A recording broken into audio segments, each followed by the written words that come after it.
बिस्मिल्लाहिर्रहमानिर्रहीम। Welcome to balance white.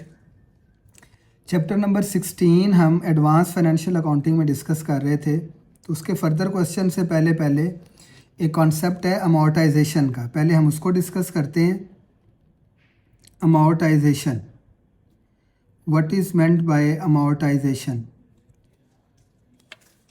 Amortisation से पहले आप लोगों ने सब ने डेप्रिसिएशन पढ़ा होगा, और डेप्रिसिएशन हमने पढ़ा था कि reduction in the value of asset due to use in business is called depreciation.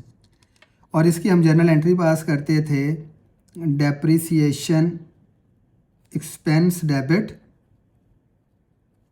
और एक्यूमुलेटेड डेप्रिसिएशन क्रेडिट, यानी ये डेबिट और ये क्रेडिट।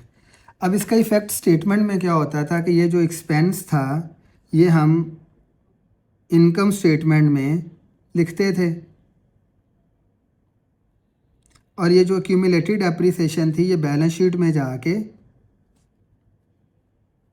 तो जो भी एसेट होता था उस एसेट में से हम लेस कर देते थे एक्यूमुलेटेड डेप्रिसिएशन। इसका ये इफ़ेक्ट होता था। सिमिलर इसी तरह से अमॉर्टाइजेशन क्या होती है, हम चैप्टर पढ़ रहे हैं बॉन्ड्स पेएबल का।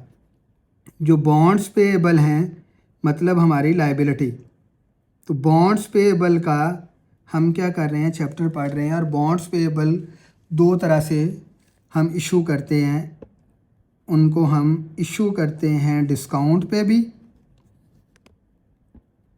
और हम उनको इशू करते हैं प्रीमियम पे भी।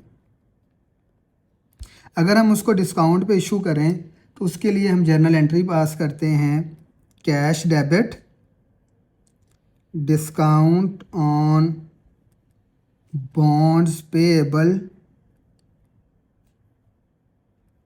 डेबिट और बॉन्ड्स पेएबल क्रेडिट।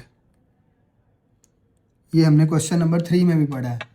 जब हम उसको प्रीमियम पे इशू करते हैं तो तब हम उसकी जर्नल एंट्री पास करते हैं, cash account debit premium on bonds payable credit और बॉन्ड्स पेएबल क्रेडिट। हम अज्यूम करते हैं कोई भी अपनी तरह से वैल्यू, और वो वैल्यू क्या होगी कि हम 100 वाला प्राइस बॉन्ड है हमारे पास, बॉन्ड पेएबल है, तो वो हमने इशू कर दिया 90 का। तो यहाँ पे आ जाएगा 90 10 और बॉन्ड्स पेएबल 100 के। यहाँ पे हमारे पास आ जाएगा कि हमने उस बॉन्ड को 110 में इशू किया, तो यहाँ पे आ जाएगा 110, प्रीमियम के सामने आ जाएगा 10 और बॉन्ड्स पेएबल के सामने आ जाएगा 100। ये हम काम क्वेश्चन नंबर 3 में कर चुके हैं। अब एक्चुअली कॉन्सेप्ट यहाँ पे ये है कि ये जो सवाल है हमारे पास, और ये जो कॉन्सेप्ट है वो क्या है कि ये जो डिस्काउंट है ये वाला, और ये जो प्रीमियम है, अब इस डिस्काउंट को जब हम फाइनेंशियल स्टेटमेंट में जाके बैलेंस शीट में लिखते हैं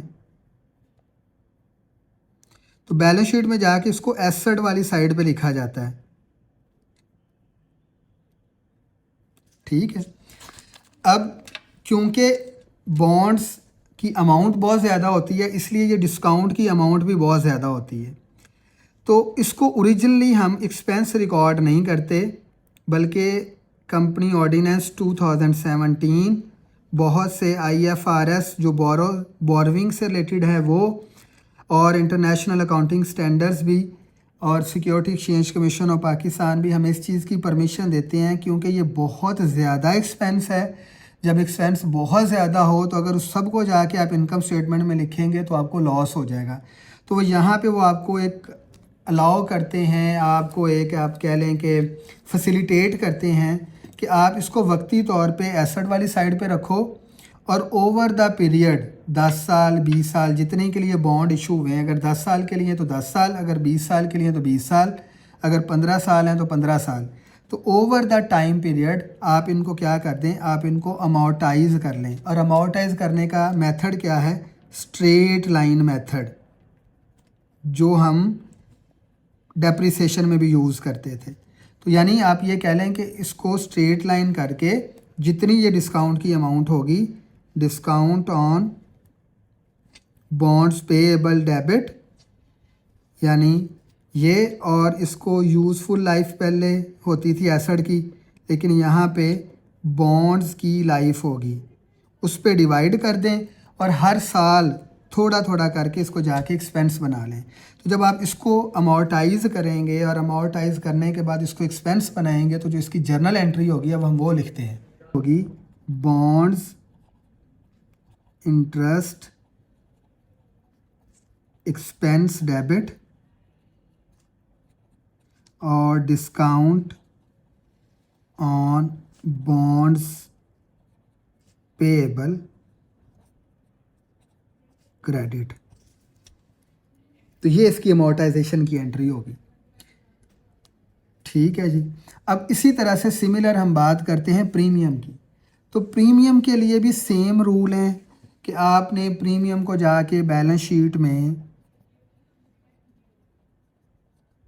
लाइबिलिटी वाली साइड पे लिख लेना है या ऑनर्स इक्विटी के साथ लिख लेना है।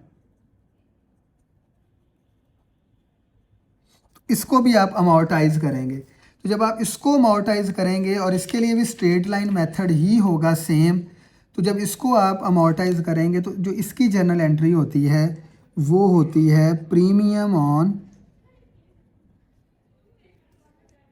बॉन्ड्स पेएबल डेबिट और बॉन्ड इंटरेस्ट एक्सपेंस क्रेडिट। तो ये इसकी जो है वो अमोर्टाइजेशन की एंट्री होगी। तो ये था कॉन्सेप्ट अमोर्टाइजेशन का कि हम बॉन्ड्स को जो है वो किस तरह से अमोर्टाइज़ करते हैं और क्यों करते हैं और इसका करने से क्या इफ़ेक्ट होता है। This is all for amortization. कोई भी क्वेश्चन हो तो आप पूछ लीजिएगा। Thank you so much. अल्लाह हाफिज़।